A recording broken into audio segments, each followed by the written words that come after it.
El campo eléctrico causado por una carga puntual. Habíamos visto que el campo eléctrico causado por el protón en la capa donde gira el electrón se puede expresar en forma vectorial con esta fórmula: la constante de Coulomb por la carga elemental entre el radio de Bohr al cuadrado, que tienen cierto valor, que también ya vimos, por un vector unitario que va en la dirección del radio que une al protón con el electrón, que se simboliza con una R y un piquito. Como estas constantes tienen valor conocido, al hacer la cuenta, más o menos vemos que nos da este valor. Tiene entonces ese campo una magnitud constante de 5.14 por 10 a la 11 newton sobre Coulomb, con la dirección que de este vector, que es unitario, o sea, no contribuye numéricamente nada, simplemente nos está especificando la dirección en cada momento. Ahora bien, ¿cómo podemos expresar este campo eléctrico en algún ángulo en particular por medio de los vectores unitarios? Vamos a considerar, desde luego, nada más una circunferencia, porque sabemos que el electrón en realidad, de manera muy simple, podemos considerar que gira en toda la esfera de radio de Bohr. Tendríamos lo siguiente.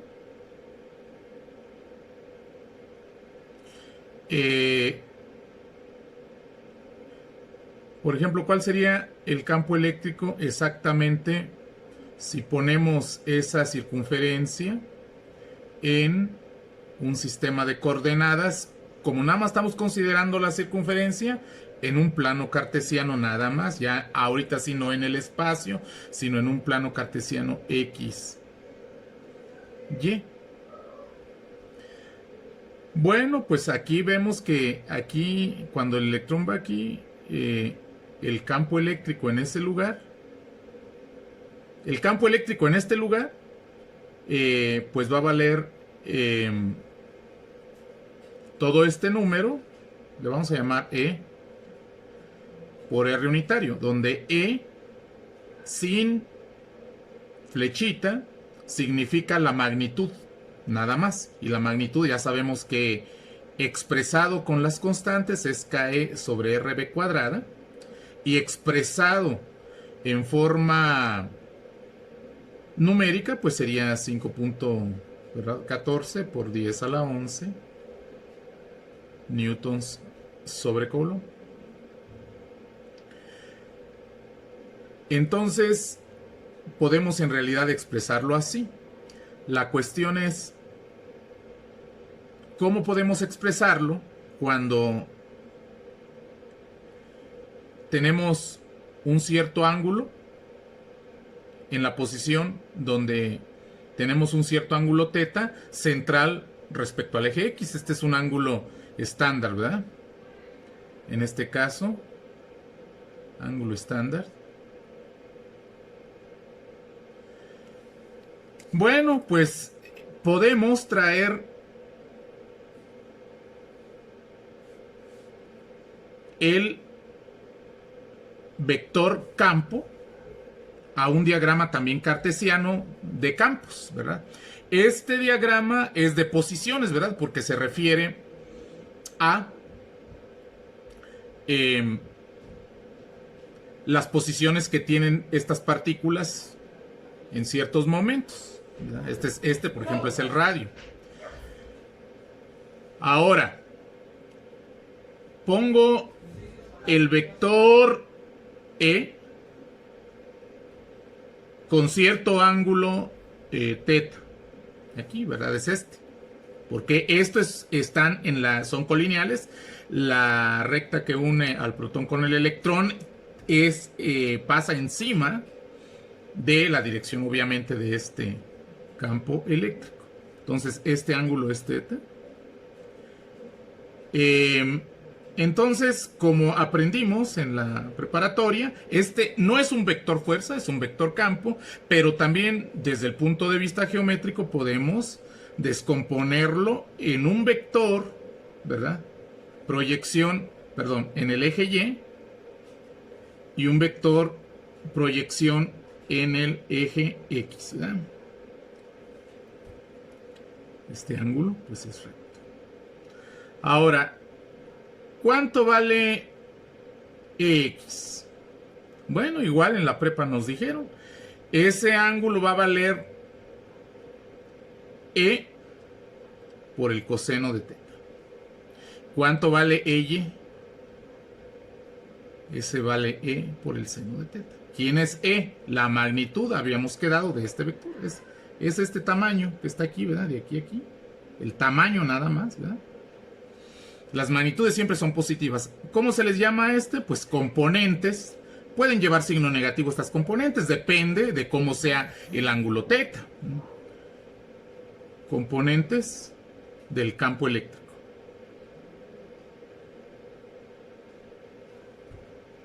Las proyecciones significa considerar ya como vectores, ¿verdad? X sería la componente correspondiente por Y. EY vector sería la componente correspondiente por J. Es decir, aquí EX sería E por coseno de teta por Y. Y EY vector sería E por seno de teta por J. Entonces, en realidad sí podemos expresar el vector campo eléctrico E en forma de las componentes en I y en J, que como hemos dicho, I y J son vectores unitarios, pero fijos, ¿verdad? I y J son vectores unitarios fijos. Fijos. ¿Con qué dirección? Con las direcciones de los ejes X e Y. O sea, si este es el eje X, el vector Y llega hasta 1, ¿verdad? Aquí hasta 1, es el vector Y.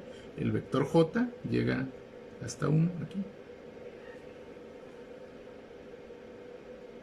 Entonces, E es, escribiéndolo otra vez todo esto paso por paso, para entenderlo conceptualmente, es EX más EY, ¿verdad? O sea, es EX más EY, es caminar así, más caminar así. Ya con componentes podemos entenderlo, es la componente en X por Y, más la componente en Y por J. Y ya considerando estas componentes en función del ángulo, sería E coseno de teta por Y, más E seno de teta por J. Entonces, dependiendo del ángulo que demos, esto va a cambiar. Entonces, fíjense que aunque R es un vector unitario, al expresarlo respecto de I y J, ¿verdad? Sí va cambiando su expresión, ¿verdad? Aquí influyen estos ángulos, que como ven no es un cálculo difícil, sino un recordatorio de la prepa. En nuestro caso, todavía podemos expresar esto, pues en esta forma, ¿verdad? ¿Quién es E? Pues ya dijimos, K por E sobre RB cuadrada, entonces por coseno de teta por I, ¿verdad? Más K por E sobre RB cuadrada por seno de teta por J. Estos son valores numéricos, ¿verdad? Entonces, igual se les puede poner este valor numérico y ya dependiendo del ángulo teta, podemos encontrar específicamente el valor del campo con algún ángulo en particular. Por ejemplo, si teta es igual a 60 grados, ¿qué significa eso? Pues que esté en un ángulo, ya sabemos que está el protón aquí, ¿verdad? Este protón es la carga fuente que genera el campo acá. No, no es el electrón está siendo afectado aquí y aquí anda girando. Está siendo afectado por esta fuerza de atracción, pero el campo es independiente, ¿verdad? Entonces, más o menos como si fuera un reloj, aquí serían las 2 de la tarde, como a la 1 de la tarde, ese ángulo, teta, este ángulo, que va de las 3 de la tarde, por decir algo, a la 1 de la tarde, si comparamos esto con un reloj, con la carátula de un reloj, este ángulo es el que vale 60 grados en este momento. Entonces, como quien dice, en este punto queremos calcular el campo, ¿verdad? Que ya sabemos que desde el punto de vista con R unitario sería este, pues, con R unitario, pero ahora queremos saberlo desde el punto de vista de I y J. Entonces, pues sé que sería, pues simplemente 5.14 por 10 a la 11 Newton sobre Coulomb por el coseno de 60 grados y más otra vez 5.14 en este caso por 10 a la 11 Newton sobre Coulomb por seno de 60 grados J, ¿verdad? He dado este ángulo porque es un ángulo notable, ustedes lo saben, si no lo recuerdan, igual díganme para dejar una tarea ahí también al respecto. ¿Qué es el coseno de 60? El coseno de 60 grados, acuérdense que es exactamente un medio, en notación decimal, 0.5, que es el seno de 60 grados, es raíz, analíticamente, en matemáticas se escribe raíz de 3 sobre 2, raíz cuadrada de 3 sobre 2, y en forma decimal, aproximadamente es este valor, ¿verdad? Siempre el seno y el coseno de matemáticas sabemos que siempre van a ser valores más pequeños que 1. Entonces, en realidad, aquí, ¿qué necesitamos hacer? Pues multiplicar 5.14 por 0.5, ¿verdad? Y 5.14 por 0.866. Entonces, pues aquí 5.14 por 0.5, pues va a dar algo así como 2.57.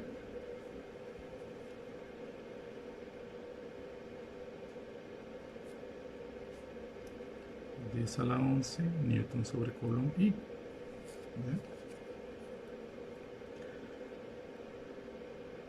Y 5.14 por 0.866, pues por ahí va a dar algún valor, ¿verdad? Que más o menos, ahorita para avanzar rápidamente, ustedes desde luego hacen las cuentas de manera exacta con su calculadora, con todos los decimales, porque ahí se toma el seno con todos los decimales, el coseno con todos los decimales. Pero esto podemos decir, digamos que sea un 0.9, ¿verdad? Entonces, 0.9 por 5, entonces va a dar más o menos 4.5. 4.5 por 10 a la 11 Newton sobre Coulomb. Entonces yo estoy calculando en forma aproximada. Aquí podemos ponerle igual, pues un poquito haciendo culebrita, porque en realidad pues estamos aproximando, lo estamos considerando 0.9 en este momento y pues 5. Entonces más o menos este es su valor expresado en I y en J. Podemos ponerlo de manera más simple así. 2.57 y más 4.5 J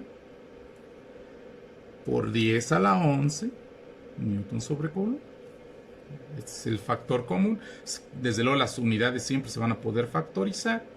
Y siempre es bueno factorizar una potencia común, que en este caso pues sería esta. Entonces he calculado el campo eléctrico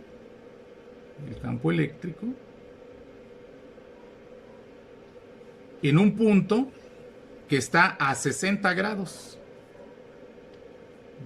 respecto del eje X, aquí como lo coloqué. Ahora si coloco así, esta sería su expresión, porque I sería esta dirección, J sería esta dirección. Entonces esta es la forma en que podemos expresarlo. Entonces cualquier campo eléctrico siempre, por lo general, nos los van a pedir así, ¿verdad? En I, J, y bueno, si se trata un caso tridimensional, también aparece un término que va a llevar el vector unitario K, que en este caso no lo estamos usando porque nos estamos restringiendo al plano, pero podríamos hacerlo por el hecho de que este electrón en realidad gira en una esfera, nada más que ahorita nos estamos imaginando, como este es un curso simple, para el hecho de que sea didáctico. Bien, entonces de la misma manera, va viendo esta fórmula, esto funciona para, esta fórmula en realidad funciona para cualquier carga puntual que se le llama carga fuente. Si yo tengo una carga, ahorita vamos a imaginar que es positiva, por simplicidad. Si yo tengo una carga, las cargas fuentes, por lo regular, pues son las cargas que nos interesa estudiar. La carga de prueba la usamos para estudiar los campos eléctricos causados por cargas fuentes, y estas cargas de prueba, por lo regular, para entender que se trata de una carga con la cual me estoy auxiliando para probar los campos eléctricos, le pongo siempre un subcero, ¿verdad? Ya lo comentamos antes también. Entonces supongamos que yo tengo una carga puntual con cierto valor. ¿Cuál es el campo eléctrico en cualquier punto? En cualquier punto, a una misma distancia. A una misma distancia. ¿Cuál es el campo eléctrico? ¿Verdad? Es decir, tiene que estar sobre una circunferencia, o si trato el espacio tridimensional, pues sobre una esfera, pues el radio de la circunferencia o de la esfera, esa va a ser la distancia que yo voy a tomar en cuenta, y esta carga es lo único que me va a determinar el campo en cuanto a su magnitud y su dirección, pues el vector unitario correspondiente, ¿verdad?, en cada lugar, el vector unitario correspondiente R unitario. Entonces, efectivamente, si estoy a cierta distancia R de una carga puntual, esto ya no es necesariamente un protón, cualquier carga puntual, entonces E es igual a K por Q sobre R cuadrada por R unitario, ¿verdad? Y de aquí podemos transformarla en un proceso análogo al que acabamos de ver, a algo que podamos expresar como EX por I más EY por J. Si estamos en el plano tridimensional, que en muchos casos así lo vamos a manejar en este curso, por ser un curso sencillo. Entonces, eso es lo que también podemos expresar sobre el campo. En algún punto en especial, tenemos que expresarlo de esta manera. Vamos a poner un ejemplo.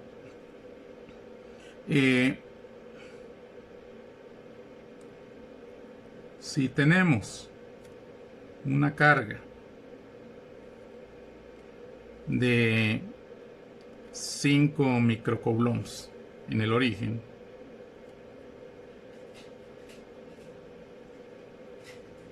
¿qué campo causa?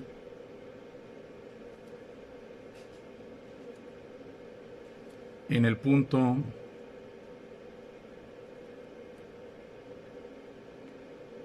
-2, 1, nanómetros. Bueno, como me piden el campo eléctrico, entonces me están pidiendo un vector que es este vector. Este vector escrito en función del vector unitario.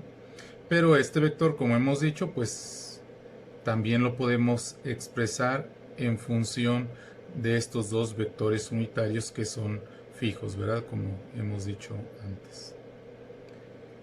Entonces nosotros tenemos la carga de 5 microcoulombs en el origen. Entonces aquí podemos hacer un pequeño diagrama de cómo está situado un diagrama de configuraciones en el espacio con ayuda del plano cartesiano XY en nanómetros, que es las unidades que se están manejando para la distancia, y localizamos el punto menos 2, 1, quiere decir que eso es menos 2 en la X y 1 en la Y, nanómetros.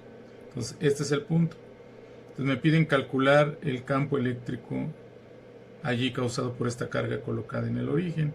Obviamente ese campo eléctrico pues va a llevar la dirección de la carga al punto.